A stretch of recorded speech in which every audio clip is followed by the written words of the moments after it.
Hello plus 2 class, welcome to lecture number 6 of coordination compounds. Last lecture में हमने किया था ज्योमेट्रिकल आइसोमेरिज्म, कोऑर्डिनेशन नंबर 4 वाले किए थे, राइट? तो आज हम करेंगे कोऑर्डिनेशन नंबर 6 के आइसोमेरिज्म और साथ में करेंगे ऑप्टिकल आइसोमेरिज्म। क्लियर? तो let's start with geometrical isomerism in compounds with coordination number 6। तो पहले हमने किया था कोऑर्डिनेशन नंबर 4 वाले, हम करने शुरू करने लगे ज्योमेट्रिकल आइसोमेरिज्म, राइट? तो आपने देखा था कि इसमें सिस्टम बना था, है ना? और आपने कोऑर्डिनेशन नंबर 4 किया था और आपको बच्चे ये पता है कि कोऑर्डिनेशन नंबर 4 में हमारे पास दो ज्योमेट्रीज पॉसिबल होती हैं, ठीक है? कौन कौन सी? Square planar and tetrahedral. और जो टेट्राहेड्रल होगी वो ज्योमेट्रिकल आइसोमेरिज्म शो नहीं करते, ठीक है? क्यों नहीं करते? क्योंकि जो सारे चार के चार बॉन्ड होते हैं, तो मैंने आपको बताया था कि चारों बॉन्ड क्या होते हैं? इक्विवेलेंट। क्लियर? तो इसमें शो कौन करेगा? स्क्वायर प्लेनर, है ना? तो उसमें हमने बहुत सारी एग्जांपल की थी, सारा आपको एक्सप्लेन कर दिया। जैसे अगर कोई डाउट है तो लेक्चर दोबारा देख लेना, और फिर भी अगर डाउट हो तो मेरे को बताना, ठीक है? अब हम करते हैं कोऑर्डिनेशन नंबर 6। कोऑर्डिनेशन नंबर 6, इसी को 6 कर देते हैं। 6 हमने करना है शुरू। कोऑर्डिनेशन नंबर 6 में हमारे पास एक ही ज्योमेट्री पॉसिबल है, दैट इज ऑक्टाहेड्रल। मेटल 1 2 3 4 5 6, ठीक है? कहीं से भी शुरू कर दो। 1 2 3 4 5 6। इसमें पहले आपको बच्चे ऑक्टाहेड्रल की ज्योमेट्री समझनी है, ठीक है? जैसे ये हमारे पास प्लेन है, हमारे पास ये बुक है, यहाँ पे प्लेन है, चार बॉन्ड, चार क्रॉस कर दिए मैंने, ठीक है? चार बॉन्ड बन के 90 पे, एक अबव द प्लेन, एक बिलो द प्लेन। क्लियर? तो ये आप सबको पता था ऑक्टाहेड्रल ज्योमेट्री कैसे होती है, तो मैंने एक बार दोबारा बताई। ये चार बॉन्ड होते हैं एक प्लेन पे, ठीक है? और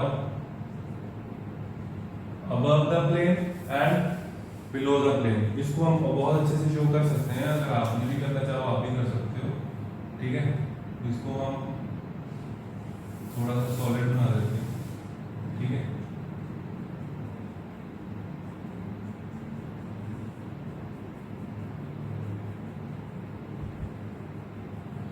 और इसको नीचे वाले को हम थोड़ा सा डॉटेड बना देते हैं।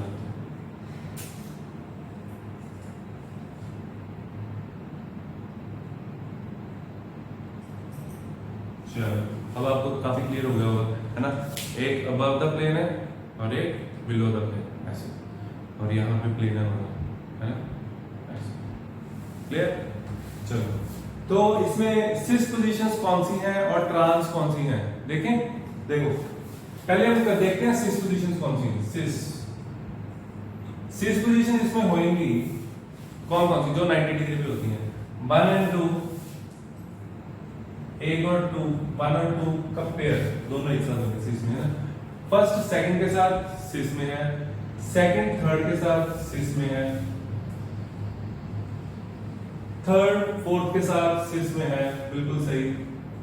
अगर आप लोग मेरे साथ साथ बोल रहे हो तो बहुत अच्छी बात है, माइंड में आपके आना चाहिए मेरे लिखने से पहले, है ना? और 4 एंड 1 ये भी दोनों सिस में है। और कोई सिस आप लोगों के ध्यान में आ रहा हो? देखो ये एंगल भी बच्चा 90 ही है, दिस एंगल इज आल्सो 90, है ना? तो इसके साथ सारे सिस में बनेंगे, 5 सबके साथ सिस में है, इसके साथ, इसके साथ, इसके साथ, इसके साथ 90 डिग्री, ठीक है? तो सिस पे बहुत सारे बनेंगे। मैं 5 से शुरू करूंगा। 5 1 5 2 5 3 एंड 5 4, चार पोजीशंस ये। और नीचे से हमारे पास पोजीशन आएगी, बोलो 6 1 6 2 6 3 6 4, ठीक है? आई होप आपको क्लियर होगा, बहुत इजी था ये। उसके बाद ट्रांस में बच्चे हमारे पास कौन कौन सी पोजीशंस होंगी? वो पोजीशंस जो 180 पे हैं। पहले हम प्लेन में बात करते हैं। 1 and 3